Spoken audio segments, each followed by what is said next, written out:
Small. Stand up, y'all. This is our great aunt, Elder. Stand up and give it up for Bobby Small. Thank you, Dr. Posey.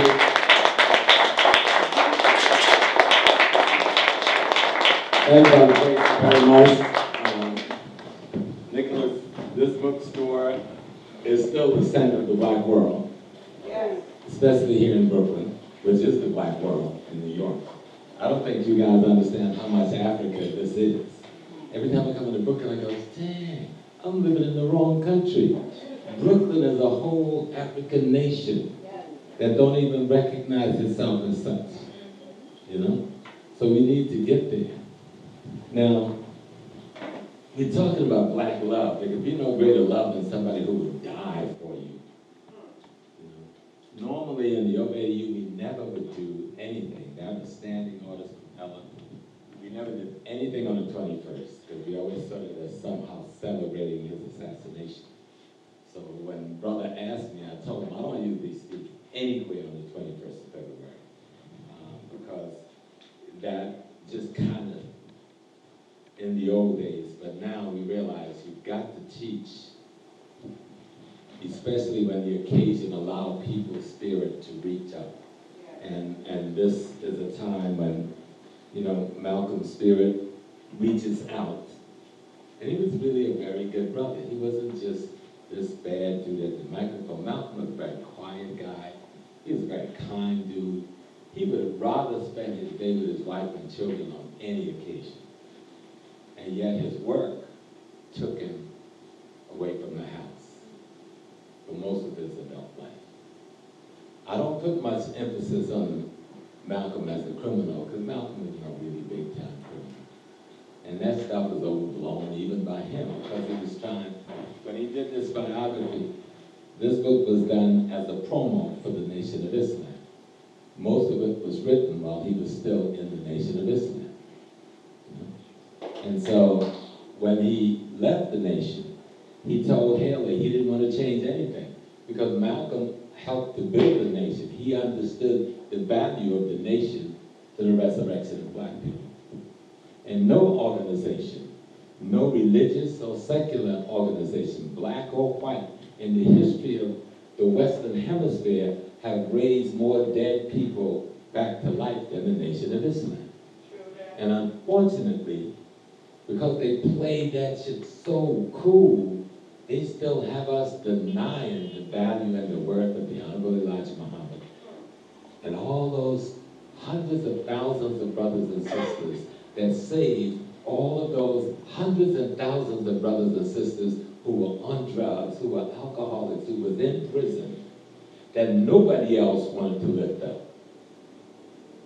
Nobody, no organization has done what the Nation of Islam did and is still doing.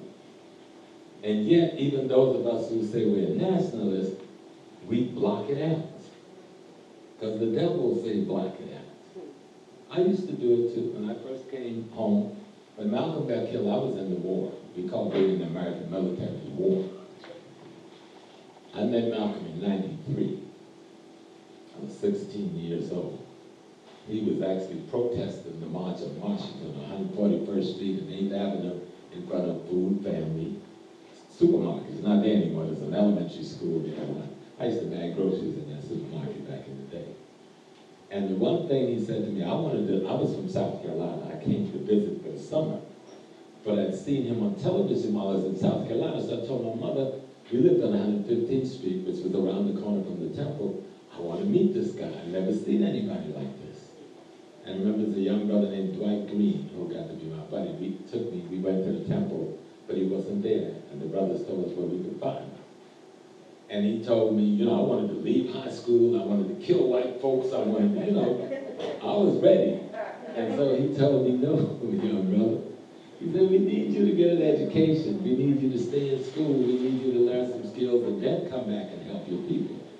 And so since he said that to me, I was thumbing through the book over there when I saw the children here, trying to see what could I read as a quote from Malcolm. And this one jumped out because he said almost the same things to me back then. This is him in the autobiography. He said, "My greatest lack has been, I believe, that I don't have the kind of academic education I wish I had been able to get, to have been a lawyer, perhaps. I do believe that I might have made a good lawyer. I've always loved verbal battles and challenges. That you can believe me that if I had the time right now, I would not be one bit ashamed to go back into any New York City public school and start where I left off at the 9th grade and go on through a degree. Because I don't begin to be academically equipped for so many of the interests that I have. For instance, I love language. I wish I were an accomplished linguist. I don't know anything more frustrating than to be around people talking about something you can't understand." So he had this great emphasis. And he went further. The brother had a vision. Listen to this piece. This really caught me. And years ago, I colored that, right? He said, aside from basic African dialects, I would try to learn Chinese because it looks as if Chinese will be the most powerful political language of the future. He said this in 1964. So young people, Malcolm put an extraordinary emphasis on education. And when you see Malcolm up there, he isn't just a guy talking. He's a well-learned, well-studied scholar. You know, I remember after he was assassinated, and I came home, and I was his sister Ella's bodyguard, and I was the bodyguard until she died. And I lived in the house in Boston. There's a lot of things people don't know about Malcolm, and there's a lot of myths out there. And even a bunch of people claim they knew Malcolm. They just lying. They didn't know Malcolm. They don't claim around me they know Malcolm, you know what I'm saying? But you know, I'm still one of the living dudes who was around, you know? Malcolm, even with the Islam part, Sister Ella, and I take some liberties sometimes, was a very close friend of King Saud. And the Saud family owned a hotel in Boston. Now Ella was at the top echelon of the black Boston elite. She was a very wealthy woman. And that's who paid all of Malcolm's expenses. I heard people talking about who paid his way to Mecca, who did that. Ella did all of that, you know. When he was trying to move to buy a house, Ella was going to buy the house. Almost anybody, he didn't have money, and most of the time Malcolm had no money, Ella gave him the money. Ella was the place he went to get his finances. And no one even talked, we're trying to write a book on her now, no one even talks about this lady. That's a heck of a lady. But it was her relationship with the Saud family that got Malcolm into Mecca.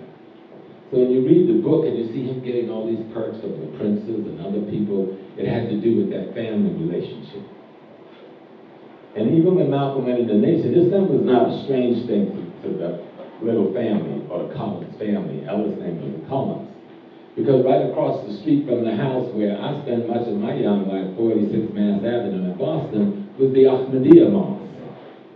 And they were all very good friends, because Ella was the power on that block. We controlled that neighborhood. And living in the house, even while Malcolm was there, was Sister Sahara, who was an Egyptian sister who was studying here in America. So this myth that Islam was something new to them is a myth. So you got to study and get a good, deep understanding.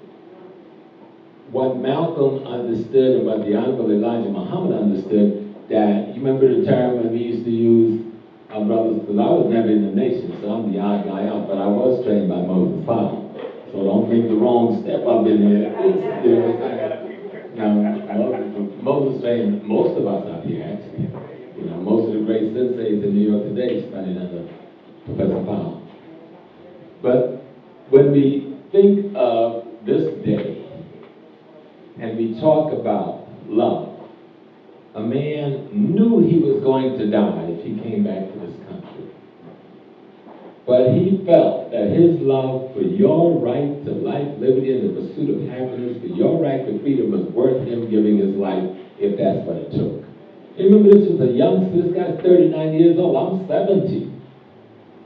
I feel guilty sometimes making it to 70.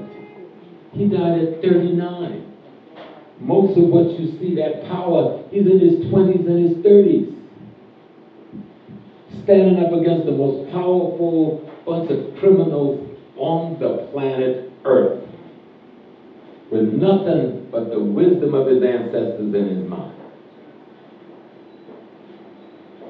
And he frightened them to death. They're still frightened of Malcolm X. Now, Malcolm X, and I've got to talk about Malcolm to get to the love question. Because love ain't no emotion you can't explain. Shit, I can explain love all day. I'm explaining it now. You know? Malcolm X, for his time, was just the last or the current expression of the most ancient of our ancestors who spoke that same truth before even Kemet was built. See, he didn't bring you something new. He brought something that was new to you.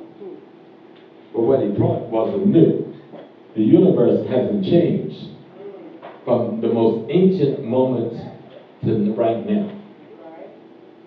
The Honorable Elijah Muhammad was endowed with a body of wisdom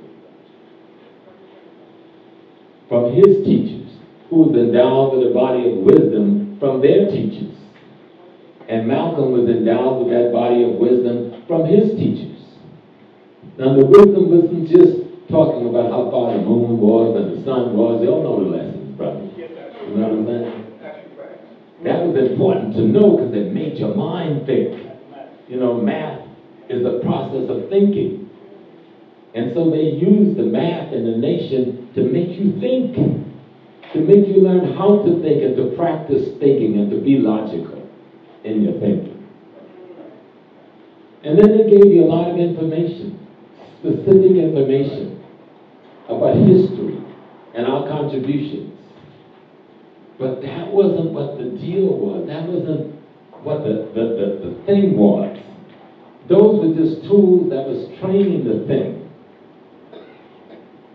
You know, when God Allah left the nation and organized the brothers, you know, they call themselves gods on earth today. God sent nation back in the day. They would call themselves gods. Now listen, these Negroes here, absolutely crazy. But in the nation, quietly, they were calling themselves gods. And we still haven't got that. Now, I started kicking it around about 20 years ago with God having a human experience. Now, everybody using it today, but I'm not seeing them being it. The whole teaching, the only thing that's going to make you free is when you understand that you're God.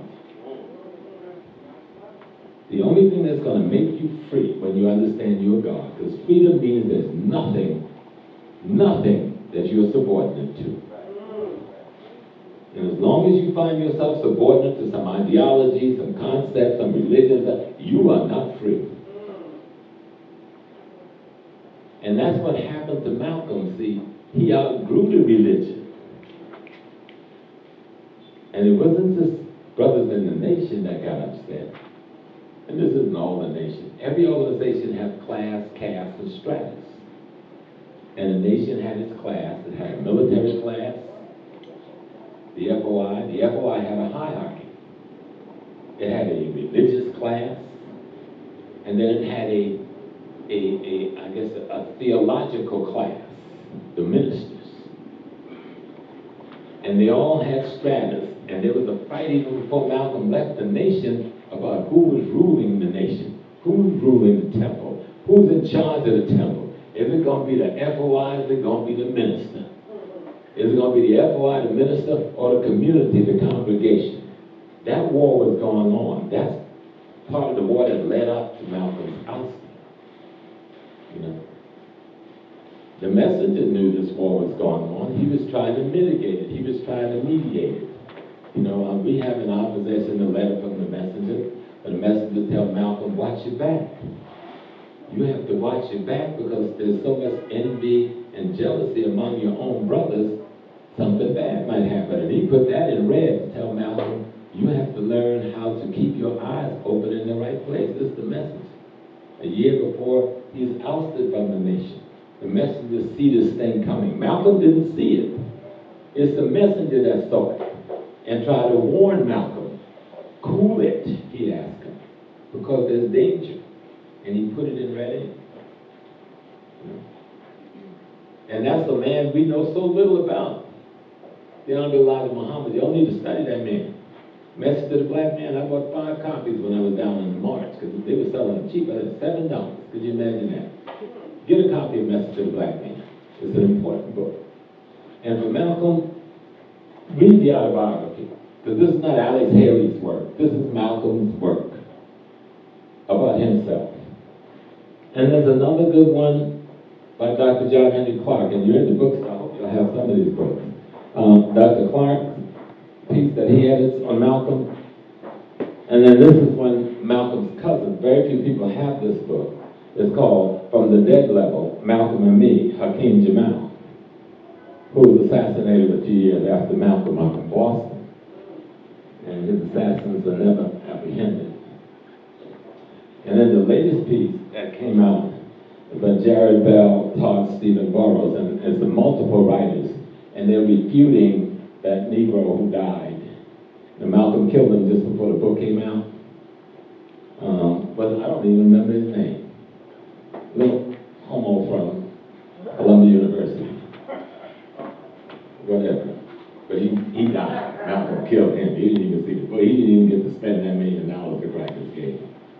So, and, but what Malcolm did, the knowledge of self, the physical discipline, the becoming healthy. You know, when they did the autopsy on Malcolm, the coroner said that was the cleanest body I'd ever seen in my life. Meaning the physical inside of this man's body, because he ate correctly. It was the cleanest body he had ever seen. He would not have died from any foolishness had they not killed him with bullets.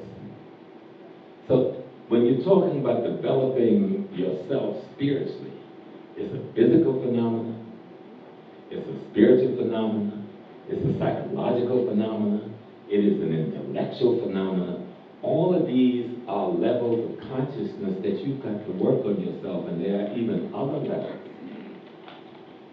And you got to be deliberate about it. Studying history isn't just for the purpose of gathering information.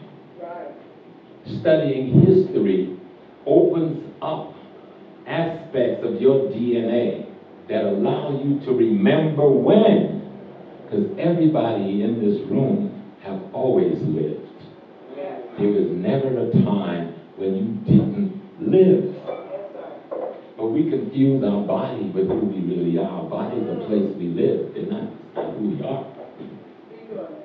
That's why if you were to practice cremation and I burn you up, that close to 90% water evaporates and I got a handful of ashes. But that's not who you are. The little bit of minerals that's left as ashes, that's not who you are. You are that energy force that exists within this institution we call our bodies.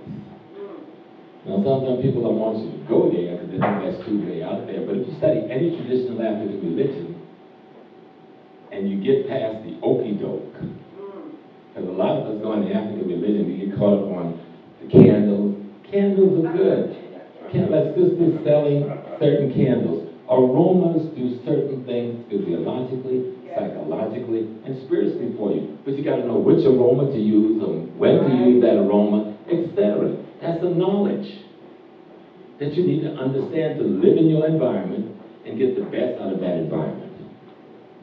You know, when you eat vegetables, what vegetables give you what minerals?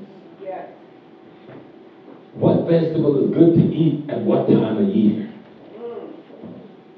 All that is a part of the ancient African science.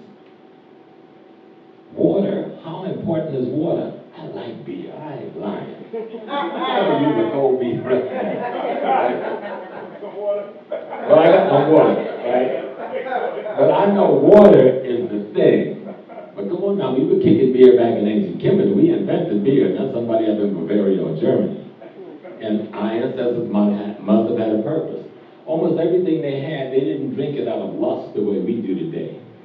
You know, we even ate pork a certain time of year. You know why? Because it cleansed the body. So it was like during the springtime when it was time to cleanse. When I grew up down in the South, they always told you when April and May came, they were getting rid of the worms. I didn't know my mama never told me getting rid of the worms. And you had to take castor oil. All right? And then you had to have a few days where you were fasting and then drinking only water and then drinking then soup, and then you can slowly get back to what you were doing. But that happened every year. They got rid of the worms, meaning the parasites in your body that you got from eating the junk, that you got from your environment. But they knew those sciences. That was basic to survival. How do we take care of ourselves? The thing that's called, when you see these buildings called churches and mosques and temples and stuff, builds a replica of the human body structure. This is the temple that all of the ancient books and writings are talking about. The temple they're talking about is your body. If you treat this body the way those documents tell you to treat the temple, you're on it. Okay? But if you think the temple is some wooden building or brick building or cement building, then you lost your way, like most of us have lost our way. And that's why most of us who are in traditional African religion do more to scare people away than to bring them in. Because you want to get an initiated system? $5,000 up front. Okay? You want to get a reading? $300. And the reading they give you, you can get out of the New York Post. No, that's the truth. Now, there's some good priests and priestesses out here. I don't want to put all my brothers and sisters down, but something is wrong with as many priests and priestesses we have, and houses we have, and bimbes we dancing, and the this and the that, and our situation ain't changing at all. Something's wrong. Somebody's playing somebody. We knock the preacher, and then we get up to the preacher's only charging 10%. We hitting you for $5,000 up front. That don't count the rest of the stuff we're going to put you through. To do what? To give you the truth that belongs to you when you were born on the earth? Yes, a priest or priestess should be compensated. These are people that are working. But that compensation should be reasonable and should be decided between you and they. That's the way it's done in our culture at home. But then this thing called love, this man called Malcolm. Most of our parents, and even in most of our hearts now, because most of us, like me too, we grew up initially in the church. And then Jesus got banged in, embedded into our psyche. I remember Dr. Ben was telling me about a time they went to Kemet. And they were flying from Kemet over to Sudan. They were in the desert. But the desert sand got into the prop plane, and the plane started sputtering and was going down. And there was one sister on there who was a Muslim sister. She was covered up, and everybody had to submit to her, Islamic protocol she was just hardcore. But when that plane started down, she screamed, "Help me, Jesus!" Because it's embedded in the psyche. It's embedded in her DNA. And she couldn't excise it because you can't just excise it by, you remember we used to say, drinking Arabian punch, getting drunk on Arabian punch. You all remember that term, right? So a lot of brothers and sisters get drunk on Arabian punch, but don't get to the substance of what Islam is really about. Because if you get to the substance of what Islam is really about, and Malcolm had gotten there, Malcolm understood it. That's why he moved from being a theologian to being a political freedom fighter. Because he understood it. Prophet Muhammad, when because I'm also a Hajj, I used to be an imam for 18 years, went to Mecca twice, before most of you were born. And the Prophet Muhammad, in the 5th year of his mission, some people was trying to assassinate him because he was bringing these new ideas out. So he figured, okay, I can escape and hide and stay in the land because he had a rich uncle, a guy named Abu Talib, who had moved on the dude Abu Sufyan who wanted to kill his nephew. So they hid him out in this cave. Now the people couldn't find him in the cave because it's a whole chapter devoted to this in the Quran. And when they got to the cave, a spider had woven the webs of the cave, so they said nobody could be in there because the darn spider web would have been broken. But the prophet was hiding in the back of the cave, and the spider, being a part of the natural phenomenon, when you're spiritually in tune, that's your brother, that's your sister, they're going to work on your behalf. But what is he going to do with his followers? He told his hundreds and hundreds of followers to do what? Go to Ethiopia. Go to the land of the blameless ones. And there you'll be free and you will be safe. Now that may sound like a little tiny thing. Go to the land of the blameless ones. Now those who took over after the prophet didn't believe that way because they invaded our land and they murdered us and raped us and enslaved us and helped the cracker bring us over here too. That's another story for another lecture on Arab Islam and slavery that people want to deny exists, and it exists even to this day. You know? But we won't go there, just to say that the leader of that, the brother who came to redo, and let's look at what the prophet was doing, because this is germane to what we're discussing.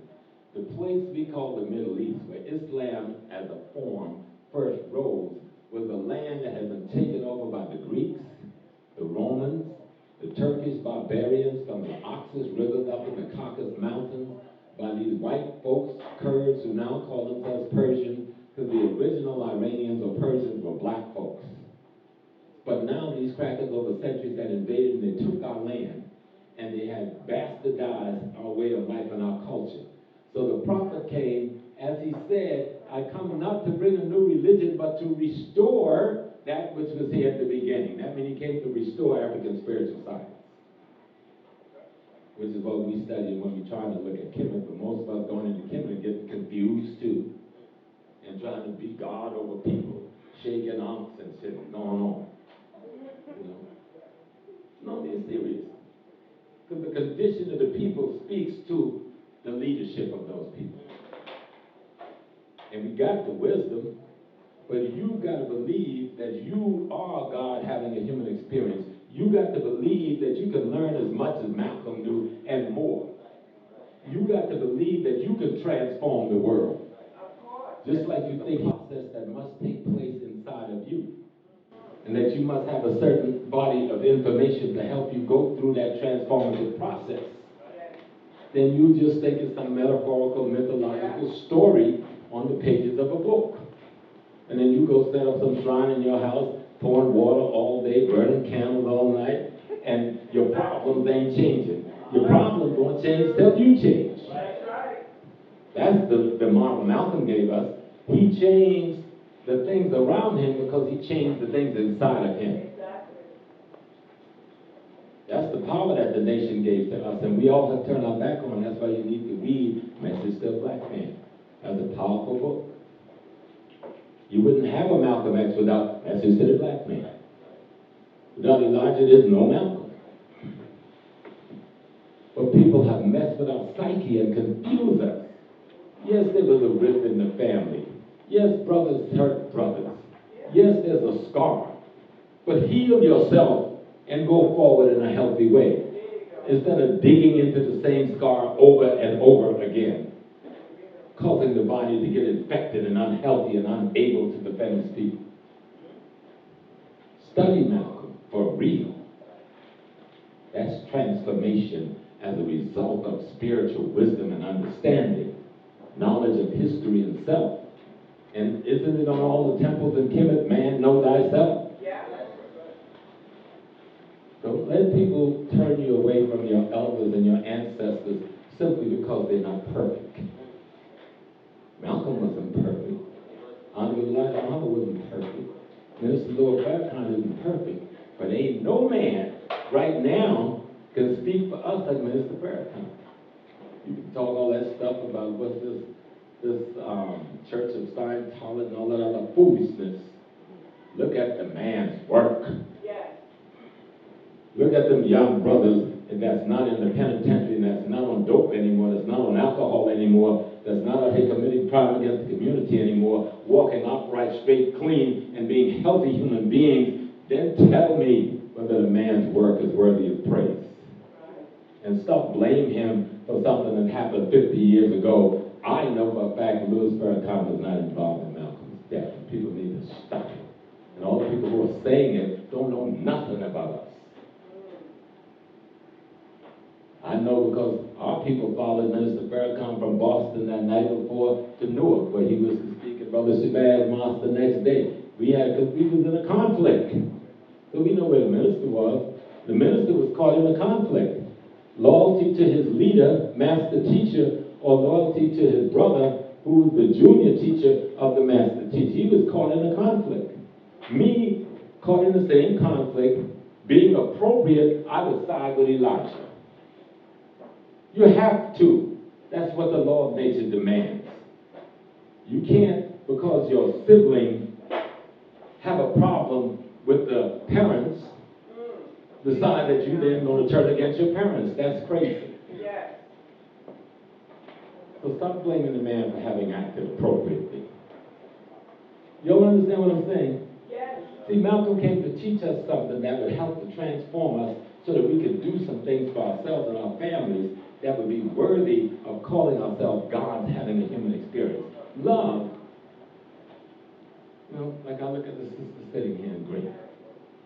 First thing I see when I see you, especially my young days, I had a little lean too. I used to drive a car to go to Gangsville. I was rolling back in the day. Thought I was looking good too. I see the beautiful you, and the first thing that hit me is what? That power of nature. What is it called? Power of attraction. It's a law of nature. That's how you first meet any companion. But now that the attraction has brought you together, you must have a body of knowledge that allows you to examine the possibility of the relationship. And that's where we're missing. That's the missing piece with us. We go rolling in on the attraction and cause all kinds of harm to one another. Then children come out of the relationship, then we causing harm to them. Because we didn't have the knowledge to say, okay, I'm attracted to this other being. There are many things. I could have been attracted to the sister over here, but there's enough peculiarity about you that I got attracted to you. So now let's examine the possibility of building a relationship that will lead to the primary reason for being here, building a family to produce some offspring that we are the man to train to be better than ourselves. That's what love's all about. When you go back to ancient Kemet, the oldest symbol you're going to see is a star, a set, and Haru. Now, the white man took it and called it Jesus, Mary, and the Holy Ghost, whatever persons he put up in there. But what Africans were saying was that the family is the motive. The family is the purpose for your being. But the male and female coming together around principles which we have defined as ma'at. And man, those 42 now, that's just 42 of 400 and something of those principles that you master over a lifetime. It is those principles that give you the character, the quality, and the attributes that determine your ethical, moral understanding of what your relationship is to the rest of all the other things in nature. Y'all understand that? Yes. Because it's all about nature. You know, if you don't believe it's about nature, brother, what did you have for breakfast today? Some oats, some grain grown out in the field somewhere, right? What did you have, sister? Jamaica got a callaloo different from the Trinidad callaloo? I'm messing with you. I always love callaloo. But are you callaloo? If you wanted to get nourishment, one would think, if we're thinking logically the way the white man sees us to think, for me to recreate myself, and that's what the oats did, right? The oats build the cellular structure in your body. The callaloo builds the part of the cellular structure in your body. It helps to magnify your DNA. But wouldn't it seem to make more sense to kill a human being and eat it to replace human beings? So See, y'all scared to say that. Y'all don't know whether you want to go touch that or not. Leave that alone. The point I'm making is that you are everything in nature. You are composed of everything in nature. You got zinc in you. You got iron in you. You got potassium in you. You got manganese in you. And on and on. All of those things. And that's why you eat the foods you eat, not to eat the callaloo. You want the manganese. You want the iron. You want the different elements that these things contain. You want to absorb them in your body. Because that's what builds your cell. But it isn't just the cell. You know, if I was to try and build a robot, and I was teaching this stuff like 30 years ago, people are like, this is crazy. If I was to build a robot that had all the function of a human being, I would need a nuclear power plant to run it. Now you think of that for a second now. If I was to build a body like yours, right, with every cell, every atom, every proton, every neutron, with all of the energy each one of them contains, I would need a nuclear power plant.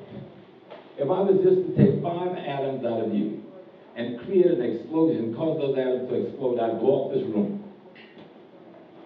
Do y'all understand that? Y'all don't quite understand it. Let me try to do that one again. I'm going to come to little brother. He's got 10 beautiful little handsome strong atoms. And so let me borrow your atoms. Then I'm going to go over here and I'll put enough pressure on them so those atoms would explode. It would blow up this room. But he had tens of millions of atoms containing that same fire, containing that same energy. When you grow enough and learn enough to tap into that, that's the power of spirit that people talk about. It's more powerful than a nuclear power plant. Yes, it is. And it's your body. It's in you. When people say they can put their hands on and heal, some are fake it, but there's some people that can do that and heal you. Yes. Why? Because they can control that energy that's in them. Yes. You've seen the yoga. Some of them try to teach you the different levels of chakras. You've seen the studies that others have put it, talking about the kundalini, using that energy that we just throw away in sex and centering it up into your psyche and then using it at your will. That's what voodoo is about. The reason the white man is scared of voodoo, if you ever learn what voodoo is, you'll get voodoo back, crackers have to leave the planet. But he's got you so afraid, you won't touch it. You won't touch a body of knowledge that will show you how to be God having a human experience. People say, well, small with me. You talk, I'm going to die, you're going to die. Yeah, in a few years I'll be gone. You know, all the people that I love, mama, daddy, granny, and them, uncle, and them, they're all gone. The way I knew them in those bodies, they're gone. Right. But before they were all gone, they all deposited themselves as me. You are the sum total of every one of your ancestors that has ever lived. Yes. Going back to the first causation, which we call God itself. Then nothing can exist but God. And in all African languages in our tradition, their word for God always means the totality of creation itself. Not some dude hanging it up in the sky doing something benevolent good. That ain't the African thing. In the African concept of God, God is every and all things at once, including you. And your peculiar individual expression is an expression of an aspect of that divine essence. And when we talk about destiny and purpose, as they do in the Yoruba, just before you leave, or room, which is heaven in that language, to come to earth, you find out what your destiny is. And once your destiny is explained to you, then you know what to do when you get to earth. But they said the journey into earth, you lose your meaning, you lose that body information, and that's what the practice of voodoo or Yoruba or Arkan is about, is to restore those memories. That's what Islam is about. I could take you to ancient Kemet and let you look at some slides. I got one time you need to come and let me do my 400 slides on Kemet and that history, and you'll see every position we take in Islam, every movement in the prayer. That's just how we pray at Kemet. You read the literature, it says we do, they didn't call it voodoo there, but we watched the same way voodoo. And if you do anything offensive, we took the 4 baths, the apostle. We did the same thing in Kemet. But if you don't understand history, you fight yourself.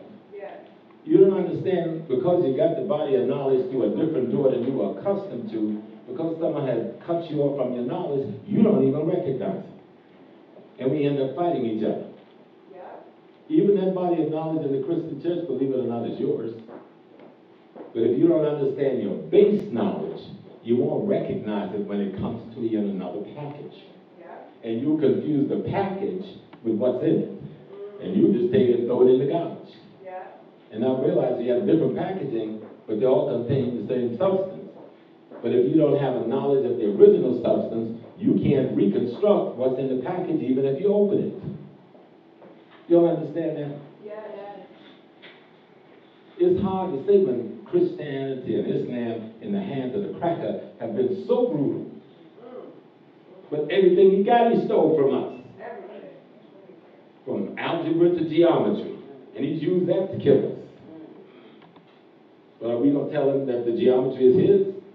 Or the algebra is his? Or the trig is his? Or physics is his? Those are our sacred sciences. But we've lost an understanding of how to love ourselves. You see, the love that you love is not the person. You must love the love you see in the person. But you'll not know how to see the love in the person unless you recognize the love in yourself. And that's why knowing thyself is so important. So that you learn to love yourself. If you learn to love yourself, and you will learn to love yourself when you listen to your ancestors' wisdom and you understand how they understood divinity. It is the love for God as you that you love. And you'll always recognize it in somebody else. And your enemy can never fool you, no matter what package they come in, no matter what attraction they throw at you. You go like, that look good. Well, I know what's behind that. You know? Because you love yourself. You recognize the divine in you. You understand the power of God has nothing to do with some man hanging on the cross. And even the word Allah has been confused now with some man someplace up in the sky. Even when we say Olu Damari in the Yoruba, we act like there's some person hanging that up in heaven. Something. No. Matter of fact, Olu Damari happens to be the feminine aspect of divinity. And a lot of people don't want to give that one up and tell y'all. Because you can't begin life except going through a process that is only the function of femininity. All this other faggot stuff going on, they can't have no babies. And if you can't produce, you ain't doing what nature does, because nature does this every day, every minute of the day. Now, let me not be too hard on my brothers and sisters who are homosexuals, faggots, because they cripple too. No, let's be serious. The cracker has crippled them too. And some of them don't even know they're crippled. And they've been hurt so bad, they're afraid to even admit that they're crippled, because how are they going to live with what they have lived through to the point you brought the light to their eye? And I know, because I used to counsel, and I had 2 of my people commit suicide, because they couldn't face what was in front of them. These were young people in their 20s. So this devil is really a devil, and you can understand it's all about keeping you from knowing that you're God. And the way he keeps you from knowing that you're God is keeping you from developing your mind. And you can only develop your mind through the history and experience of your ancestors. There's nothing in tomorrow. Tomorrow never comes. Tomorrow is a space and place that you've created to inspire you, to give you hope, to motivate you. The present, you got nothing in the present you can work with. You got stuff in the present you can work on. But the stuff you're working on in the present, you got that from your past. Because the past is the only place where things are complete. And you can study the structure of it and the blueprint of it, and you can emulate and imitate it. And when you get that right, you'll understand why he's trying to cut you off from your past. The past is what allows you to create the present into your dream that you call the future. But the minute your present becomes the future, it becomes the past again. For the next generation to feed off of. Y'all understand that? I'm not trying to do no bamboozling. I'm giving you simple ABC, the spiritual understanding. And so love is the deepest thing there is, because love is loving the God in you. When you love the essence of what we call God or divine in you, you will recognize that essence in anybody else. And then you can choose who to integrate your love with. And trust me, you will know the best mix for you, because you know how you're mixed. But if you don't know your mix, then you're just responding to attraction and attachment and habits. Attraction, attachment, and habits. Because that's all you got to hold on to, because somebody took the information from you that will allow you to do the kind of quick, instant analysis of everyone you meet. You know? And don't let nobody fool you and think because you've been abused, you've been raped, you've been lied to, you've lied to people, you've committed all kinds of crimes, and many of us have. You still know that's God having a human experience. You're just an unconscious God. You're just an ignorant God. And that's why I love about Malcolm and the Nation and the Elijah. They took that ignorant God and enlightened it to itself. They weren't the only one. Noble Drew Ali was trying to do the same thing with the Moorish temple. But he was assassinated in 1929. Crackers peeped at it like, yo, we can't let this happen. They took the brother out. They took his lieutenant out about 2 weeks before him in Detroit. No one has gone to prison for their assassination. There was another movement you don't know. You all know it today as the Baha'i movement. But do you know that it started out as a black Muslim movement in New York in 1910? Led by a brother from Turkey, but he had just gotten out, from Iran, but he had just gotten out of prison in Turkey, called Bab. Baha'u'llah. The Bab means the door, the gate. But the white folks got in there and took it over and turned it into this non-denominational, whatever it has become today.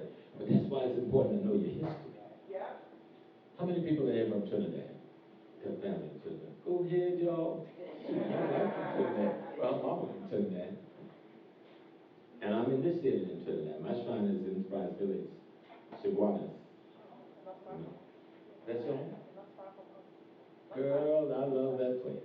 I'm from the Kenny, Cyrus, Elaine, Jube, under Mother Joan and Mother, Mother Valerie. They put me on the ground. I took my time in the bush. I was 2 weeks up in there. You sweat it out there, and you come out you straight or you crooked. But they must have thought the brother was straight. And then I became Obenjo for Adivayo. So, and I danced with some of the best of even the spiritual Baptists there. Girl, I could shout. I talked about Trinidad because most people don't know, when we think the way, even our history, the Jews are very smart. They always take over our movement. They just did it again and you missed it. They took it over and called the black face, what do they call them? Black Lives Matter. You think it's you. That ain't you. That's the black homosexual carrying out the words of the Jew. And they're now your leaders. Crackers use the media and made them your leaders. They ain't let a damn thing.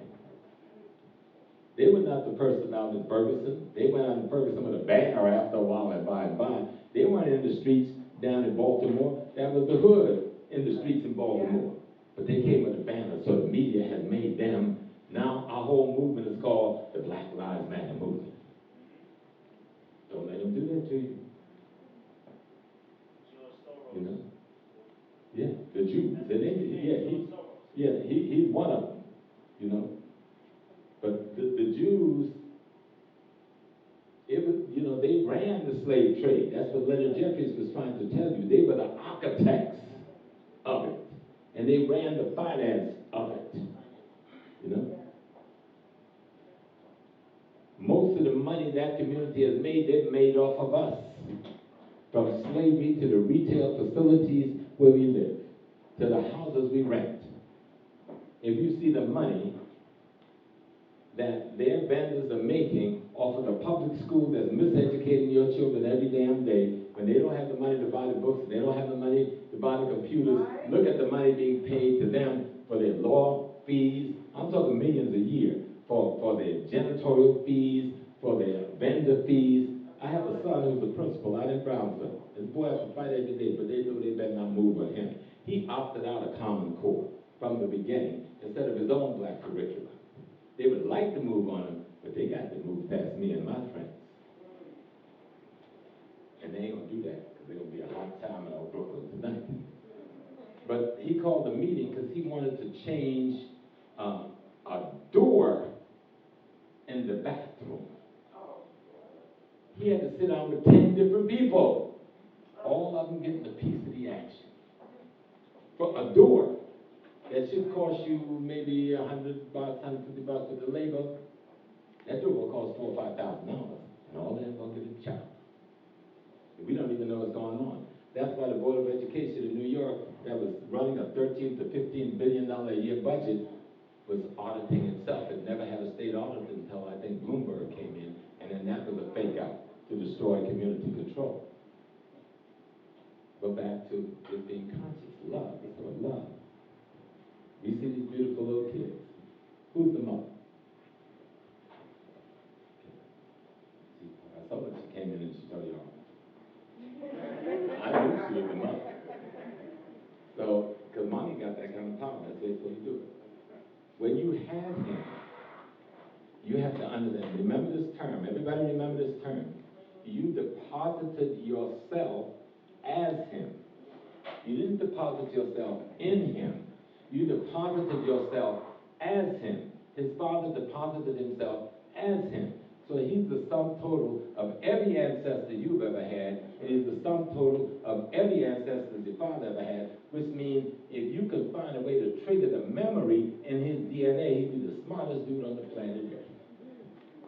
And the way you trigger that memory, you gotta feed him right in his body, and you gotta feed him right in his mind.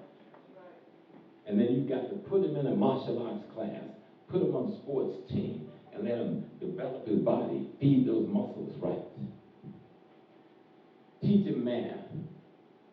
If you think you've been teaching him math, quadruple the math that you're teaching him. He can learn anything. Matter of fact, 2 years, if you work on him, he can go to any university in America. But you got to believe he can do that. But if somebody convinced you that you can't do it, then you convinced your children they can't do it, and then nobody prepared them to do it. But when you know you're God, you can do anything if you're God, right? And if you're God having a human experience, we understand we're not there in the fullness of it, but when we understand that our being is the potential of it, that all of our life will be spent growing, growing, growing. Right, little sister? We go back a lot of years. Girl, you looking so good. You looking, y'all look like about 16 when I said, oh, that must be her cousin. You look well, sister. That means you taking care of yourself. We go back positively. I said, when it comes to, okay, let's start getting real small, go back. You know, first of all, line, slave theater, all the, gone to Africa, you know, traveling. But this is, love is about you understanding the essence of the divine in you. Every orisha that anybody talks about live in each and every one of us. What the science of the Yoruba tradition is supposed to do is let you wake up the powers of those orishas in you. Everybody have an orisha that's most dominant, and that's the one you want to awake first. And that's the one you want to cultivate because you have one or two that's dominant. But all the others are also in you. And they become the companions then to the one or two that's dominant. And that's your power. That's your force.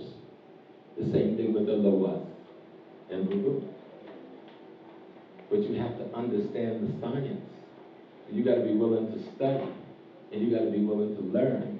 And then you got to be willing to go past the whiteboard intellectual espousing to application. How do I apply these things to me today in my life? Starting with how I eat, starting with how I dress. You know, check the clothes. We can't get around some of the synthetic clothes, but look at the labels on your clothing. Because remember, love. We want to feel this emotion. Emotion is a part of love. Don't let anybody tell you emotion is negative. Emotion is a part of love. Emotion is the thing that allows you to appreciate an action in a relationship. But the emotion isn't love. And if you stop with it, you can confuse the relationship. You think, oh, I feel good. Oh, when he hugged me, I felt so good. I felt so safe. But that's good. That's another step that helps you to try and recognize who the being is. But that's not the thing to itself. And when I started talking about the Trinidad piece, because I'm from South Carolina, and you know, the history, the Jews who've been messing with our history since, our radical history since the 60s, told us that the first black church in the country was the AME church, started by Richard Allen.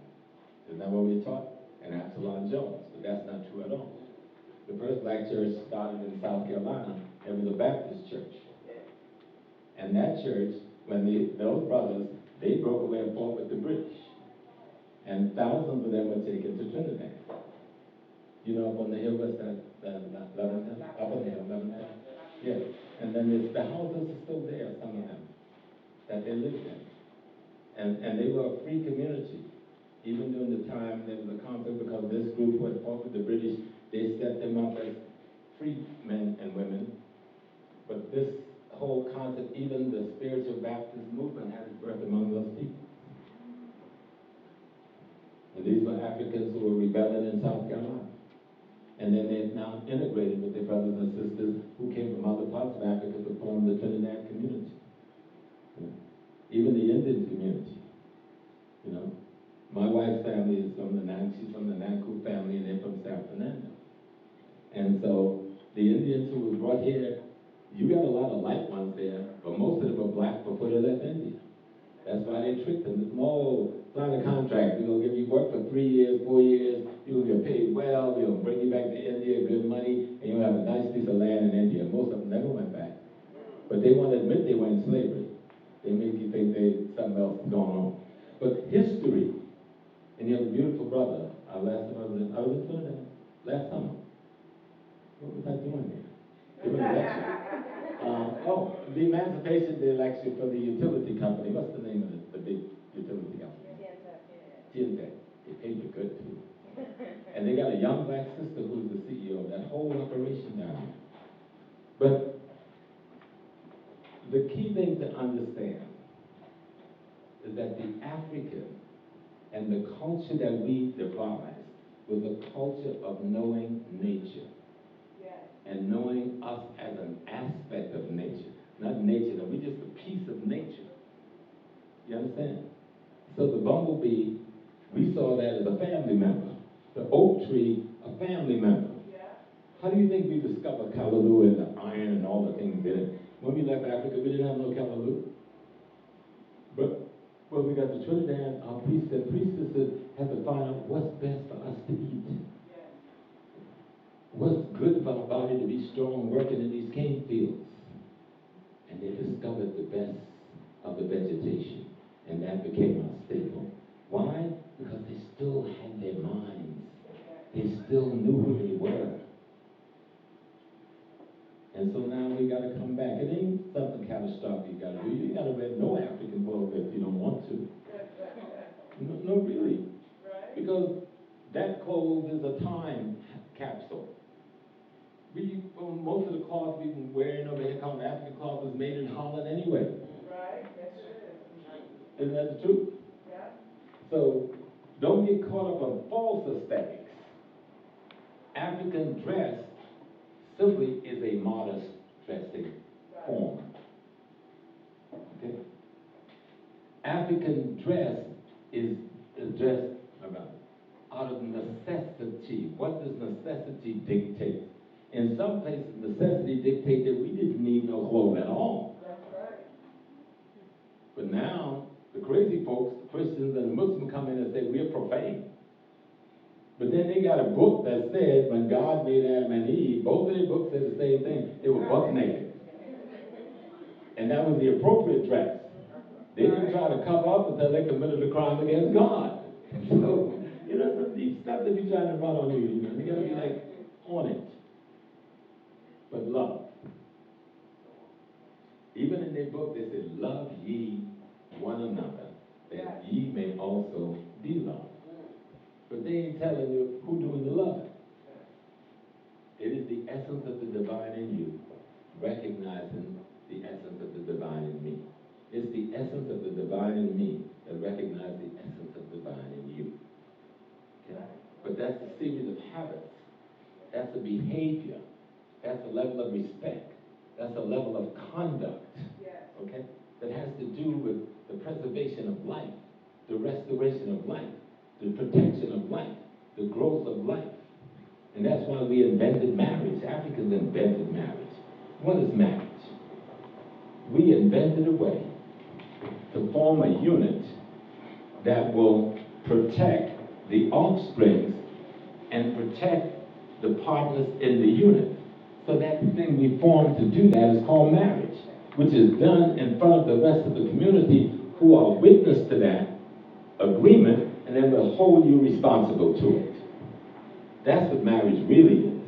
I mean, today they make you married so you can pay taxes and buy a license. But we didn't pay taxes and buy a license back in the day. The community came and says, okay, I'm holding you, you say you love this brother, the brother say you love you, you said you all want to have this farm and build a family, then we'll come together, we said, we're holding you responsible to that. You've got to protect her. You've got to help to protect him. You all got to service one another. And any offspring you got, we're going to hold you responsible to rearing them appropriately. That's a marriage. When you agree to that. And the community, as a witness, have to hold you responsible for that. So you can't say, stay out of my business, this is my business. No, once you take that oath in front of the community, it ain't your business no more. It's the community's business. That's a real marriage. So love is when you have the knowledge from your ancestors, from your history, about their culture. Remember, all culture is not dancing. Dancing is a tool of culture. Culture is not singing. Singing is a tool of culture. Beyonce on the stage the other day, and people say what they want about that beautiful sister, but and I've met Beyonce. She's a very wonderful person. She's one of the nicest young ladies you want to meet. And I met her husband. He's a very nice brother. And they've managed to survive. You think the cracker just started destroying them yesterday? Jay-Z has outsmarted them all the way down the line. They got Puffy and got some of the others. They got Russell, but Jay-Z never gave in to them. And because his wife is a strong lady and come from a strong family with a mother and father intact, Jay-Z, even though he came from the projects, he had a strong enough backing that he was able to hold himself together. And they'd like to destroy them because they're not controlling them. When the brothers got and sisters got arrested down in Baltimore, they bailed them out. They bailed everybody out. Nobody made any fanfare over that on the news, did they? And they've done a number of other things. The things these people have done with their money, millions and millions of dollars into schools in Africa, into schools over here, into clinics and hospitals. Nobody talks about those things. And many of those young people are doing that sort of thing. But we have to find a way to self-publish so we can self-proclaim ourselves, so we can see some of the things that we're doing, so those kids can see what we're doing. But when you come to this question of love, it all comes down to the two people sitting right here. The world is going to be what it's going to be after we're gone, because they're going to make it so. They'll be able to make it so if we make them so. Right. And that's why knowing your history is the key. The absolute key. Don't get so hung up on spirit. The way people are teaching spirituality now is like almost this mysticism, spookism. Spirituality is simply your comprehending and your grasping and your being actively involved in your reality. That's all spirituality is. If you're not actively involved in your reality, you are not a spiritual being. You're not conscious spiritually. You've got to study these books. You got to learn. When you look at Dr. Ben, African mother of Western civilization, you're not just looking at some words on paper, you're looking at the mind of an elder who listened to the mind of many other elders. And then he made some conclusions that he thought would be helpful for you, and he put his mind in this document. So when you study his mind, you're also studying hundreds of other black minds that cared about you. And so when we start studying, and we start reading, and even the videotape, and actually there's a very good one right now. Have y'all seen, I saw it popped up there for a minute, the last piece, Severe Bay. Jesus, what's the name? Did I just call his name myself? That crap was stuck up in my mind too. Severe Bay. He's got a new piece. It's 3 hours long. It's just not clicking. But y'all gotta see this. No, not Hidden Colors. It's Out of Darkness. It's Out of Darkness? Yeah. Out of Darkness. It's a fantastic piece. You've got to watch that piece. And so I'm going to bring it to conclusion because I actually got to get on the road as soon as I walk out here, go home, pick up my daughter and my 2 little grandkids. And we got a 15-hour ride because I got a friend who's being buried tomorrow down in South Carolina. He's not my blood relative, but we grew up in the same village. You know, when I told the brother, I was with the Senegalese brothers last night, and I told him my village person died. They said, "You come from a village?" Yes, I come from a village. Down in the woods in South Carolina by the river. The village is still there. Not as many people live there anymore. But this young man named is Chico. And his name is Charles Gardner Jr. When all of us left and went away, he was one of the brothers that stayed on that plantation, stayed in that village, and he was taking care of my mother, my grandmother, Auntie Mabel, and everybody else's grandmother. So he's passed away at 65, too young. And so I'm going home to go to his funeral and to say some words over my little brother, you know, and to be with my family people, because all of us have our tribes, you know, and our little clan, and that's my tribe and my clan down in Georgetown, South Carolina.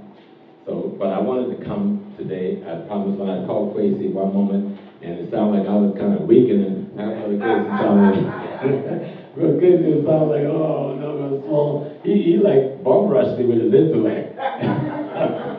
So I had to stop and figure this out, so I'm going to just wait. Love. We want to feel good, this emotion. Emotion is a part of love. Don't let anybody tell you emotion is negative. Emotion is a part of love. Emotion is the thing that allows you to appreciate an action in a relationship. But the emotion isn't love. And if you stop with it, you can confuse the relationship. You think, oh, I feel good. Oh, when he hugged me, I felt so good because I felt so safe. But that's good. That's another step that helps you to try and recognize who the being is. But that's not the thing to itself.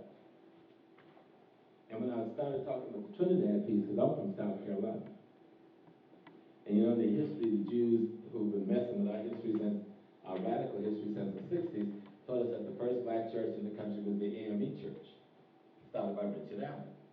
Isn't that what we were taught? And Absalom Jones, but that's not true at all. The first black church started in South Carolina. It was a Baptist church. And that church, when those brothers, they broke away and fought with the British. And thousands of them were taken to Trinidad.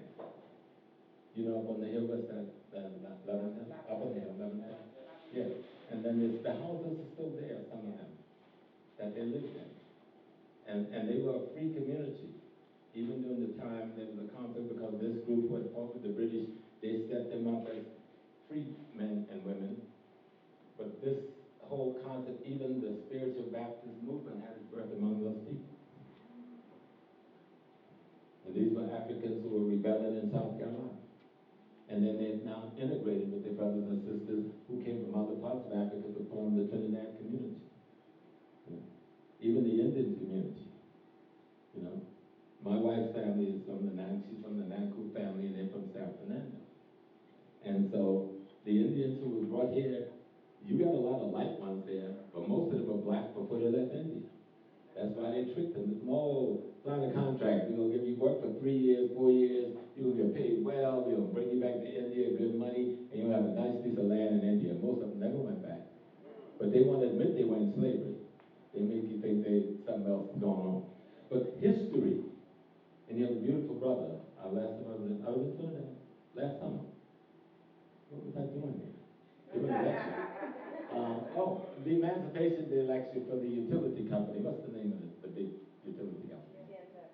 Tientec. They paid you good, too.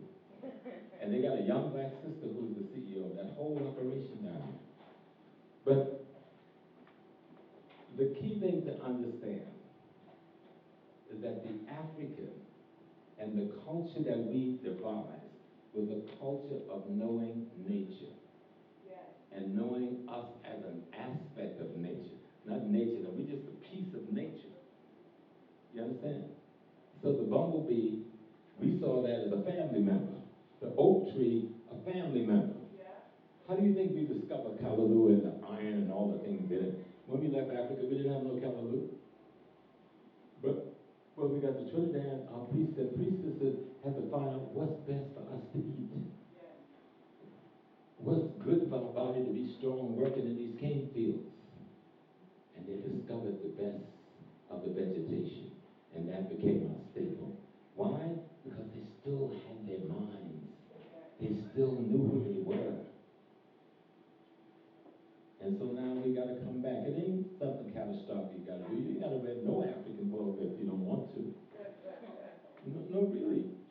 Because that clothes is a time capsule. Most of the cloth we've been wearing over here called African cloth was made in Holland anyway. Right, yes it is. Isn't that the truth? Yeah.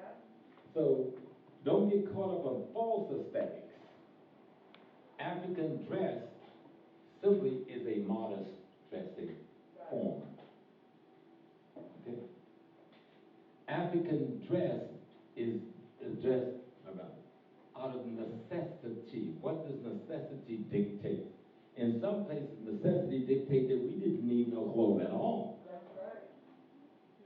But now, the crazy folks, the Christians and the Muslims come in and say, we're profane. But then they got a book that said when God made Adam and Eve, both of their books said the same thing. They were buck naked. And that was the appropriate dress. They didn't try to cover up until they committed a crime against God. So, some deep stuff that be trying to run on you, and you got to be like on it.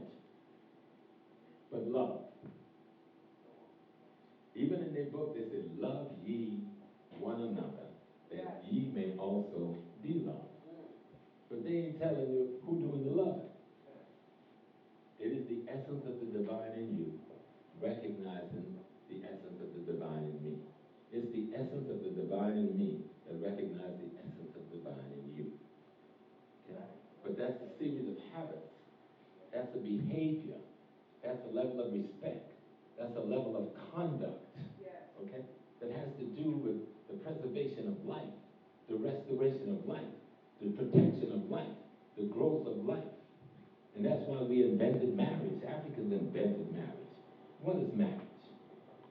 We invented a way to form a unit that will protect the offsprings and protect the partners in the unit. So that thing we formed to do that is called marriage, which is done in front of the rest of the community who are witness to that agreement, and then will hold you responsible to it. That's what marriage really is. I mean, today they make you marry so you can pay taxes and buy a license. But we didn't pay taxes and buy a license back in the day. The community came and says, okay, I'm holding you, you say you love this brother say you love you. You said y'all want to have this farm and build a family. Then we'll come together. We said, we're holding you responsible to that. You've got to protect him. You've got to help to protect him. You all got to service one another. And any offspring you got, we're going to hold you responsible to rearing them appropriately. That's a marriage. When you agree to that. And the community, as a witness, have to hold you responsible for that. So you can't say, stay out of my business, this is my business. No, once you take that oath in front of the community, it ain't your business no more. It's the community's business. That's a real marriage. So love is when you have the knowledge from your ancestors, from your history, about their culture. Remember, all culture is not dancing. Dancing is a tool of culture. Culture is not singing. Singing is a tool of culture. Beyonce on the stage the other day, and people say what they want about that beautiful sister, but and I've met Beyonce. She's a very wonderful person. She's one of the nicest young ladies you want to meet. And I met her husband. You know, he's a very nice brother. You know, and they've managed to survive. You think the cracker just started destroying them yesterday? Jay-Z has outsmarted them all the way down the line. They got Puffy and got some of the others. They got Russell, but Jay-Z never gave in to them. And because his wife is a strong lady and come from a strong family with the mother and father intact, Jay-Z, even though he came from the projects, he had a strong enough backing that he was able to hold himself together. And they'd like to destroy them because they're not controlling them. You know, when the brothers got and sisters got arrested down in Baltimore, they bailed them out. They bailed everybody out. Nobody made any fanfare over that on the news, did they? You know? And they've done a number of other things. The things these people have done with their money, millions and millions of dollars into schools in Africa, into schools over here, into clinics and hospitals. Nobody talks about those things. And many of those young people are doing that sort of thing. But we have to find a way to self-publish so we can self-proclaim ourselves, so we can see some of the things that we're doing, so those kids can see what we're doing. You know? But when you come to this question of love, it all comes down to the two people sitting right here. The world is going to be what it's going to be after we're gone, because they're going to make it so. They'll be able to make it so if we make them so. Right. And that's why knowing your history is the key. The absolute key. Don't get so hung up on spirit. The way people are teaching spirituality now is like almost this mysticism, spookism. Spirituality is simply your comprehending and your grasping and your being actively involved in your reality. That's all spirituality is. If you're not actively involved in your reality, you are not a spiritual being. You're not conscious spiritually. You've got to study these books. You got to learn. When you look at Dr. Ben, African mother of Western civilization, you're not just looking at some words on paper, you're looking at the mind of an elder who listened to the mind of many other elders. And then he made some conclusions that he thought would be helpful for you, and he put his mind in this document. So when you study his mind, you're also studying hundreds of other black minds that cared about you. And so when we start studying and we start reading, and even the videotape, and actually there's a very good one right now. Have y'all seen, I saw it popped up there for a minute, the last piece, Severe Bay. Jesus, what's the name? Did I just call his name myself? You see that crap was stuck up in my mind too. Severe Bay. He's got a new piece. It's 3 hours long. It's just not clicking. But y'all gotta see this. No, not Hidden Colors. It's Out of Darkness. It's Out of Darkness? Yeah. Out of Darkness. It's a fantastic piece. You've got to watch that piece. And so I'm going to bring it to conclusion because I actually got to get on the road as soon as I walk out here, go home, pick up my daughter and my 2 little grandkids. And we got a 15-hour ride because I got a friend who's being buried tomorrow down in South Carolina. He's not my blood relative, but we grew up in the same village. You know, when I told a brother, I was with the Senegalese brothers last night, and I told him my village person died. He says, you come from a village? Yes, I come from a village. Down in the woods in South Carolina by the river. The village is still there. Not as many people live there anymore. But this young man named is Chico. And his name is Charles Gardner Jr. When all of us left and went away, he was one of the brothers that stayed on that plantation, stayed in that village, and he was taking care of my mother, my grandmother, Auntie Mabel, and everybody else's grandmother. So he's passed away at 65. too young.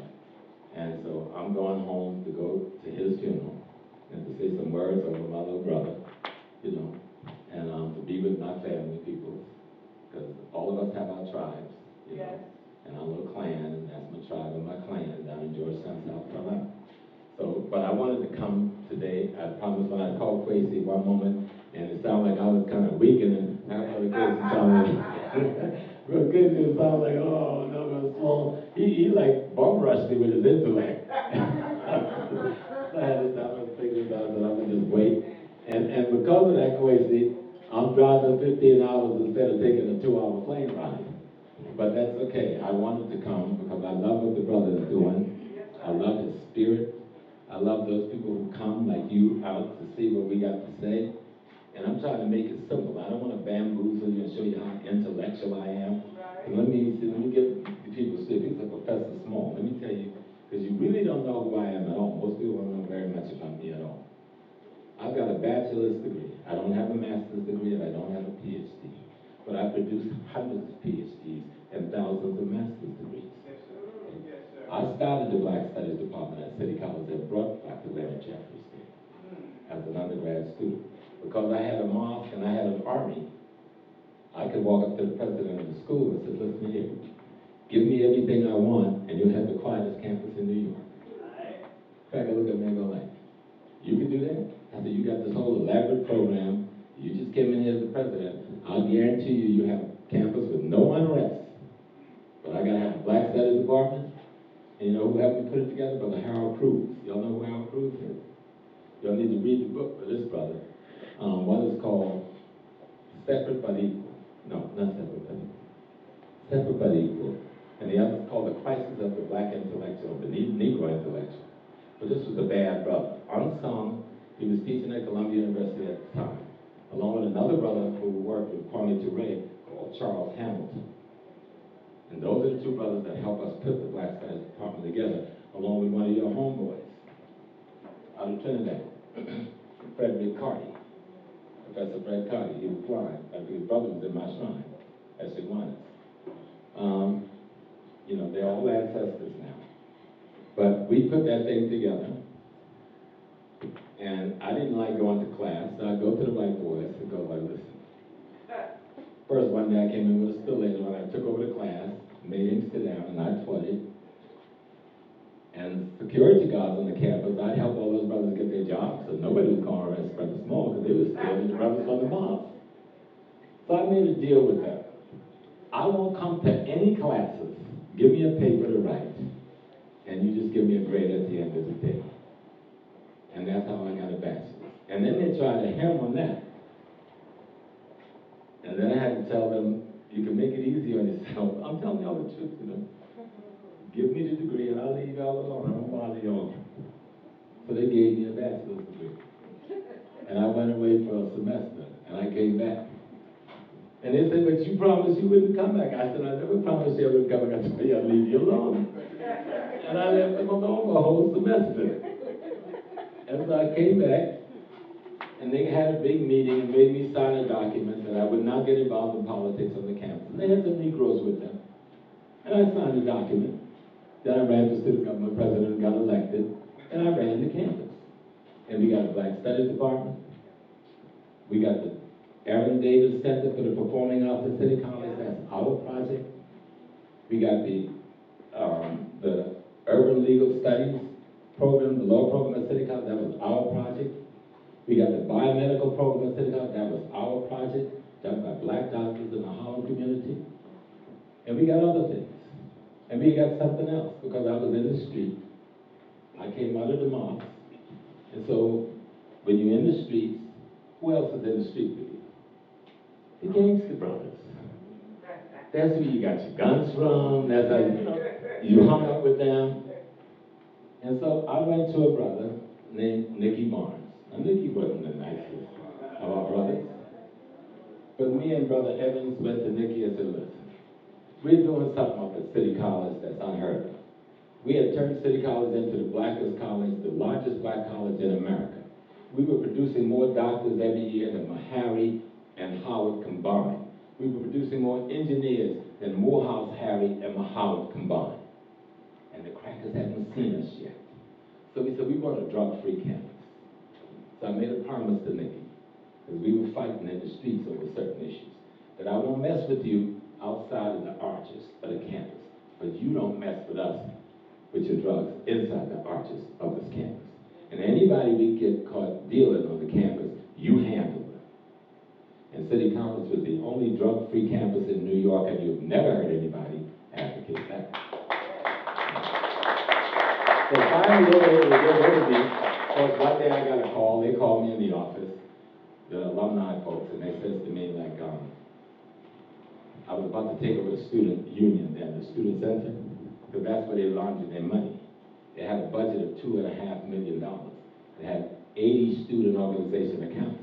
So me and Dr. Jeffries and some others, we were about to take it over, and I was going to become the leader of it. So the crackers called me into the meeting and said, James, you know, we know you and Carol got them 4 kids. You know you're not making no money. They investigated me. They knew I was broke like I am today. And it says, so we want to give you a master's degree and a PhD degree. I looked at them, and I was like, I was doing the whole animated thing. Y'all see this? They said, yeah.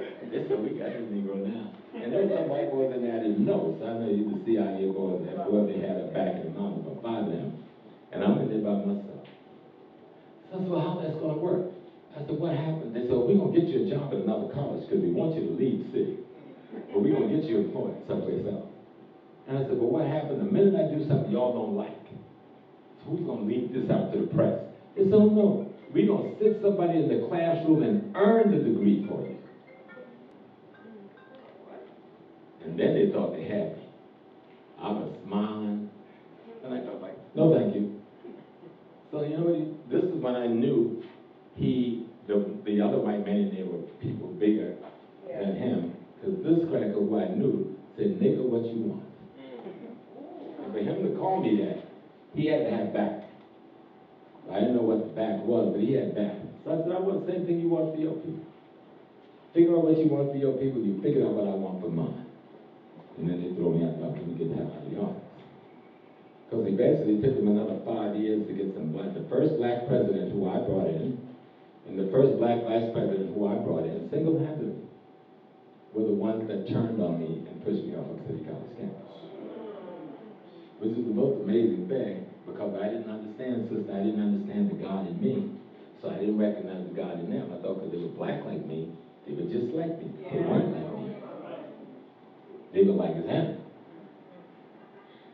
And I remember they sent a white boy to give me the word, Jason Finkelstein.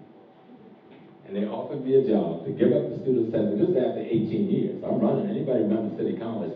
I had programs 365 for the black community. Every weekend. People from Ghana, Nigeria, Trinidad, Jamaica, everywhere. You want to have your party? City College. You want to have a wedding? City College. You want to have a funeral? Memorial? City College. You want to have a theater production? City College. We did it there. You know? And so they said to his brother Jason, come to me and said, well, they want you to take a job in administration. They're going to give you full tenure, and they're going to give you triple your salary. See, because I had the laundry market. See, what a student center is, they have what they call soft money, non-tax levied monies. So you can laundry the money you're stealing from the tax money through the city, through this soft money. So I had stolen the laundry market. They couldn't laundry anything. So they wanted the laundry market. I had a budget of $2.5 million, and I was the last signatory. So I was just doing all kinds of things for the black community.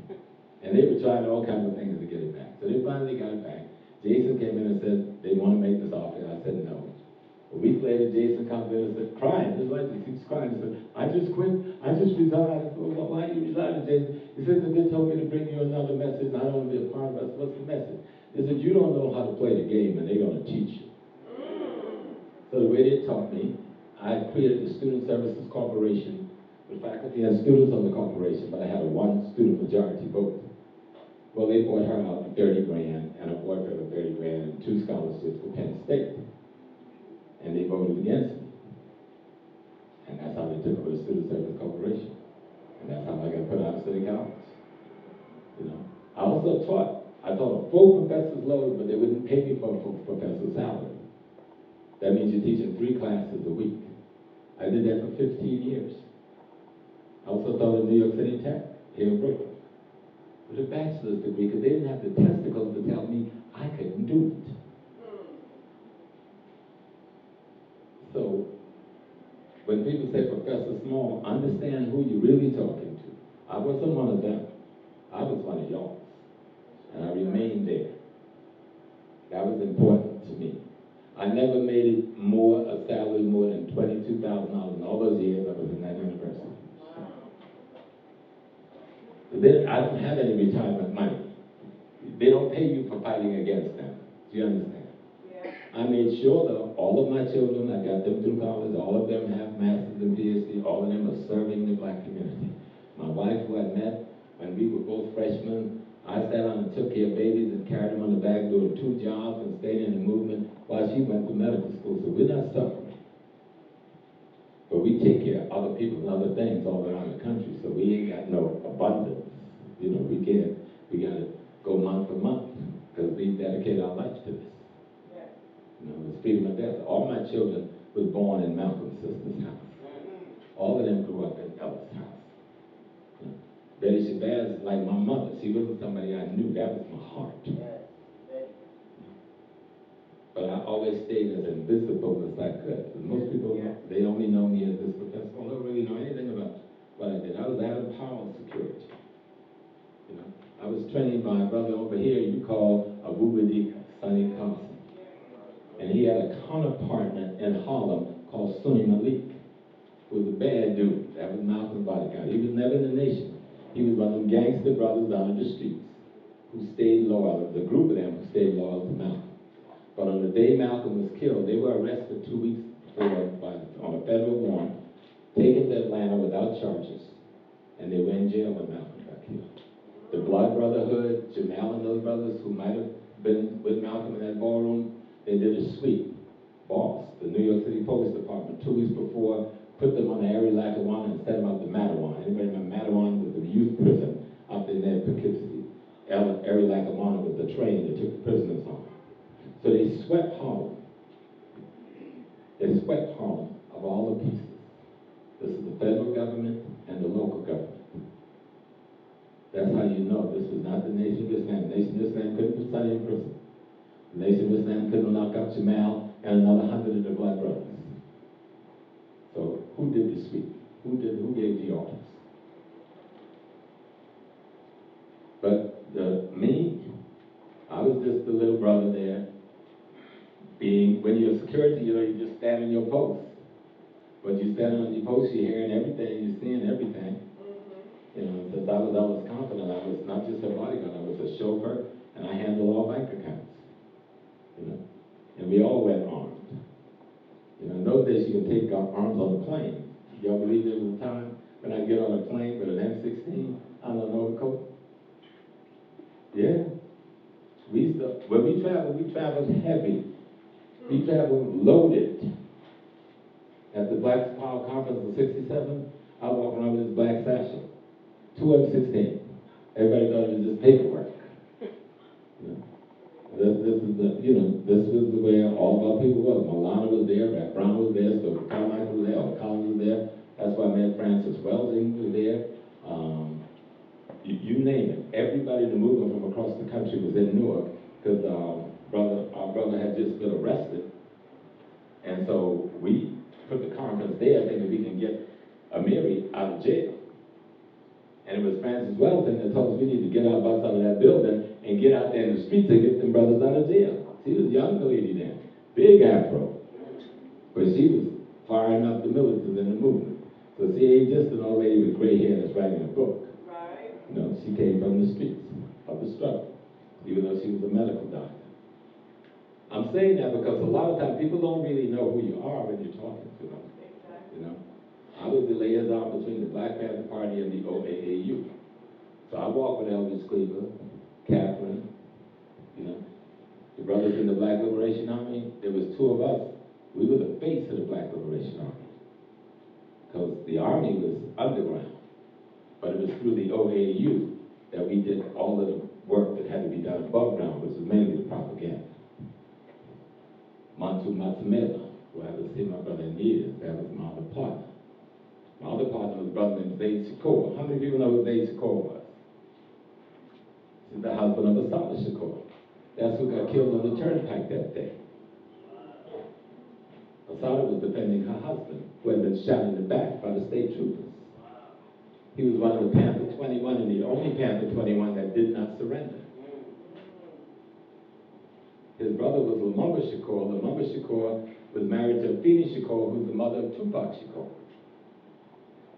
Their father, Imam Shakur, from the Elizabeth Mosque, is my teacher. That's who taught me Islam. Matula Shakur is the other brother who ran the program at Lincoln Hospital, which was a program where he was using acupuncture to get brothers and sisters off of heroin. And so, of course, they said Matula was the head of the Black Liberation Army, and that's why he's in prison. He was not involved in the Brinks robbery, but they decided he's the mind behind the robbery, so we're going to put him in jail forever. So we still have comrades that's in jail from back in those days. You know. When Asada was extracted from the penal system, she was right at home. I can't say what the location is because then they'll be able to say, well, who might have been involved. Right, right. But I was involved in her security detail one day when we walked in the park, and we actually sitting in the park. She had an old wig and an old beat-up dress, and we had a wine bottle. You know, we all splashed a little wine in our face, and we played good whist. And the cop actually walked up to the table with her picture and asked if we had seen this woman. That's the last time I saw her because she had to be moved the next day. And then after she had the baby, she was about then, close to 9 months pregnant. So the baby was born maybe 2 or 3 weeks after that. Then she went to Cuba. There's another brother in Cuba named Willie Morales. How many people know Willie Morales? He's an associate that fought for you, El Lobo. You know Willie. Okay. Bad dude. Founded an organization called FALN, Front for the National Liberation of Puerto Rico. That was my comrade, hardcore. In one of the bomb factories, there was an accident. He lost all of his fingers. But like Asada, he was able to escape from federal detention too, and he's in Cuba. So that's the school I come out of. So you'll have a better understanding of where I come from. Those are my comrades. And those were strong comrades. These are young brothers and sisters. None of us then, we were all like 25, 26, and willing to die for you. Without question, because Malcolm died for us, without question. To be talking about love. You understand what real love is? Yes, sir. Anybody remember in the history they talk about a shooting at Jackson State University? But you remember they always show on TV the shooting at Kent State, the little white girl on the ground. Right. But right after they did that and the white folks got upset, they just went and shot up Jackson University. So let's kill some black folks and take the pressure off of us for killing the white folks. Well, some young brothers and sisters loved you. So they killed 2 white people from Maine to Florida. But you never saw that on the front page of the newspaper. But on the way back from Florida, because of the unconsciousness of family members seeing the weapons, when they left one of the sisters home in Florida, she called the FBI. My brother was down here and they all had these guns and yada, yada, yada. And so there was a shootout in the grocery store in South Carolina, and Alania was killed. And they captured another brother, Martin. Martin was 15 at the time, and Ben Cheney. Ben Cheney was the younger brother of James Cheney, who was killed in Mississippi, Philadelphia, Mississippi, and they found him with the 2 white boys. But his younger brother had joined up, Ben. You see him in the pictures there, when he's a little boy with his mom. But he was a part of that group that handled your business. And they went to prison, him and Alania, for about 15 years. Because they couldn't prove the situation on them, so they had to put a robbery on them.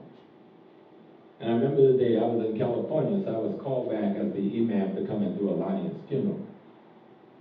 And I remember we were burying him, and it was cold, the earth was frozen, and we wouldn't let the undertaker bury him. We were burying him But in the cemetery in Jersey, all around in the hills, there's cops with high-powered rifles, about 100 of them. Not counting the ones surrounding the cemetery standing by their cars. That's how we had to bury our dead. That was your Black Liberation Army.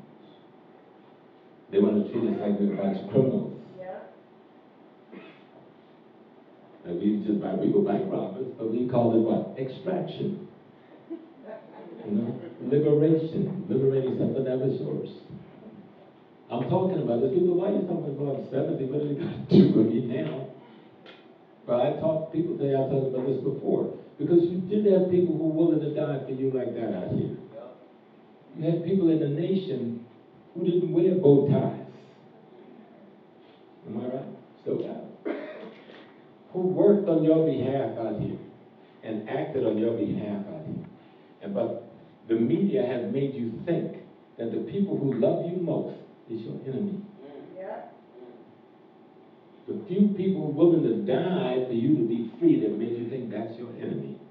Let me tell you something. Real love is getting to know those people and embracing those people. Real love, find out who Matul Shakur is. And let's bring him home. You know, he's in his 70s now. He's been there since his 20s. His brother Lumumba, when Lumumba and Afeni got married, me and my wife got married in the same room. We got married in Malcolm's sister's bedroom. Everything was that tight back in those days, you know what I'm saying? We were all just one little family. I'm just saying that to let you understand, I don't just talk about Malcolm. I lived in that world. We weren't just talking. We were trying to change things anywhere and everywhere we could. But we understood, and this to come back to the key thing before I wrap it up and end, to truly understand Malcolm is to understand the transformation that the knowledge that he got from his elder, the Honorable Elijah Muhammad, did for him. That self-transformation gave him the consciousness to know he needed to be a freedom fighter. And the extent to which he's willing to go, and he went the extent he gave his life. And none of us should do anything less. Some of us will live to be old. Some of us may not. But you can never die if you understand the African science that you are nothing more than the divine, an aspect, like a speck of dust off of God having this experience called you. And if somebody snatched your body away, the speck of dust just become a part of the greater body of energy that it came from in the first place. That's our theology, and that's our science. And people have to stop playing with you with the hocus pocus. Right. And tell you the truth. Eating right, how to eat to live, it still ain't such a bad book. That's another one of the nation's piece. And I was never in the nation. In the early days, I was at bloody war with the nation. I'm the one that negotiated the peace with the Menace. We met at the National Black Theater. Guess who brokered it? Khaled.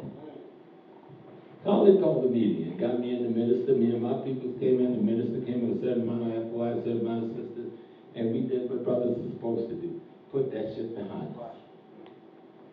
Put it behind us.